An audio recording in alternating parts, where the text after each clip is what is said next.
A man abandoned his young daughter with his mother to go off with his new wife, and when he comes back 10 years later, he is shocked to find they both vanished without a trace. Before we continue, please take some time to subscribe to Dailydose, like and share this video with your friends. It might brighten their day and inspire them to do good. Also keep watching because an important lesson awaits at the end of the video. Doris Dacker had been a single mother to her only son after her husband had walked out on her when Nicholas was 7 years old. It hadn't been easy, but Doris worked 2 jobs and made sure her son lacked for nothing. Back then, she'd been 30 years old. She never imagined she'd become a single parent once again at the age of 60. Nor did she imagine her son would abandon his daughter. She never thought he had that much of his father in him. Nicholas had married a lovely girl, Sandra, but unfortunately, she passed away when their daughter, Paige, was 9. Doris had told herself that Nicky had been lonely. That's why he'd taken up with Donna just weeks after Sandra's death, and married her within 6 months. Doris had been concerned to see little Paige, who had once been a happy, boisterous child, become quieter and quieter, but she attributed it to the loss of her mother. She still believed her son was a good man, but not for long. Selfish people care nothing for others' happiness. The summer Paige turned 10, Nicholas came around and asked Doris if he could take care of Paige for 3 weeks while he and Donna went on a vacation to Alaska on their own. All couples need time alone, Mom, Nicholas had said. And Paige has become difficult of late. She resents Donna. Doris was surprised but agreed. Okay, Nicky, she said. I think a break might be good for all 3 of you. But if you permit me, I think Donna knew what she was getting into. She knew you had a daughter.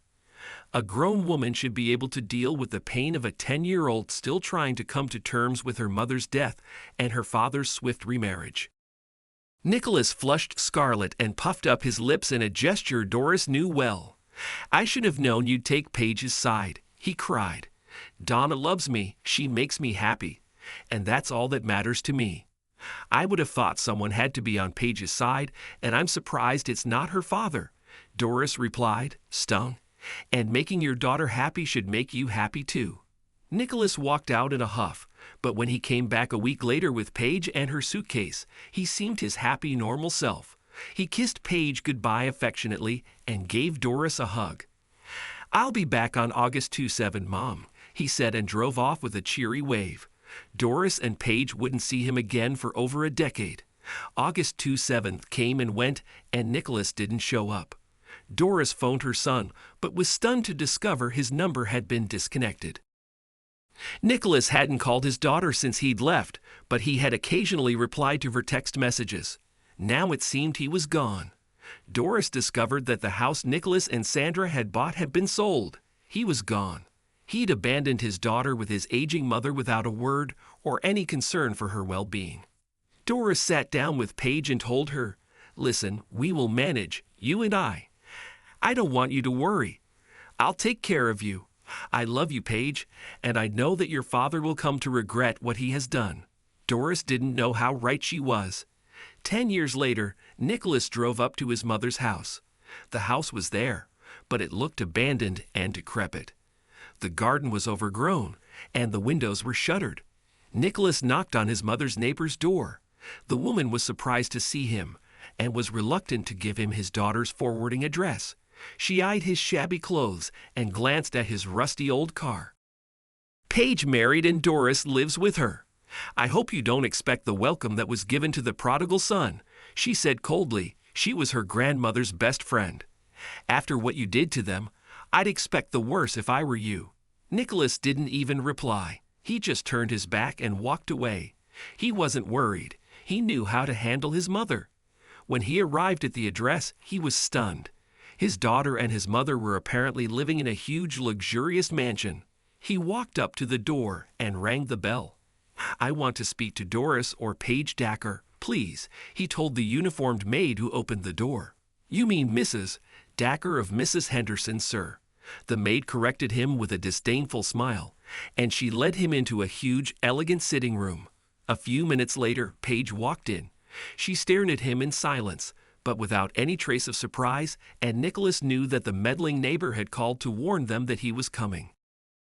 "Paige, my baby," he said and stepped forward to embrace the lovely woman his daughter had become. "What is it that you want, Father?" she asked without a trace of anger in her voice.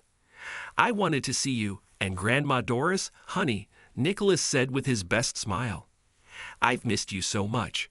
At that moment, Doris walked in. She too looked calm, and a lot younger than her years. "Nicholas," she said, "what do you want?" Nicholas flushed. "I wanted to see my family," he cried. "I was hoping for a warm welcome." "You abandoned me, Father," Paige said coldly. "You expected warmth." "Mom," whined Nicholas. "It wasn't me. Donna," she insisted. "She said she'd leave me." "Oh," cried Doris with a knowing smile. "But you're here alone. Does that mean that the money ran out and so did Donna?" Nicholas looked around the beautiful room with envy. "You're certainly not short," he said bitterly. "I would have thought you could spare something. I'm unemployed and struggling." "I'm surprised you have the gall to ask us for anything, Father," Paige said. "You left us when we needed you most, but we manage. Now, thanks to my husband, we have everything we need." "I'm still your father," Nicholas said indignantly. "You're nothing to me," she said, but she reached for her grandmother's hand. Doris was looking at Nicholas with tears and sadness in her eyes. "But for Grandma Doris' sake, I'll help you." Paige walked over to a delicate Louis XV desk and unlocked the drawer. She fished out a set of house keys and placed some money in an envelope. "These are the keys to the old house. There's $5,000 in the envelope. Don't think you'll get a cent more, so don't bother coming back." Paige put her arm around Grandma Doris's shoulders and led her out of the room. Within seconds, the maid was there to escort Nicholas out before he had the chance to pocket any of the obviously valuable knickknacks. Nicholas sat in his car for a long time, staring at his daughter's sprawling estate. "I did what I had to do," he whined. "Why can't people understand how I've suffered? There's no gratitude in this world."